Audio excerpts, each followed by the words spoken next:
Welcome back, folks. Volleyball season is here, and we've got a Sioux City showdown in store for tonight as the Sioux City North Stars travel across town to take on the Sioux City East Black Raiders. Now, East enters at 2-2, while North is 0-1. We'll pick things up first set. East goes to Olivia Menser, and Menser comes through with the kill in that one right there. That's number 500 of her career. Congrats to Olivia Menser right there. Later in the first, Kinsley Walrod fools the defense with the dink, but East would end up taking the set one, 25-20. Second set, North moves it around to Ava Lloyd, and the sophomore rockets one off the defenders for the kill. Now check this play out.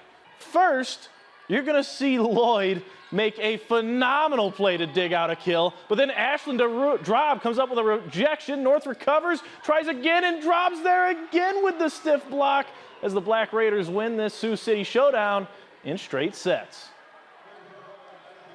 Up in Remsen, it's a War Eagle Conference battle between the Hawks and the Westerners of Akron-Westfield. Pick up in set one. Westerners get a little rally going here, trying to get that point, but Claire Schrader rises up for the big block. Later on, Westerners, they get it up and over to Bo Harris on the right, and she slams one down inside the line, but the Hawks still lead 13-8. Akron-Westfield goes running here to keep the ball in play, and it pays off because Mackenzie Hughes gets the lucky tap. Ball goes rolling off the Hawks. This keeps this game close, but the Hawks would keep doing their thing as they set up Maya Bunkers, who winds it back. The ball drops off the Westerners as Remsen St. Mary's goes on to win this one 3-1.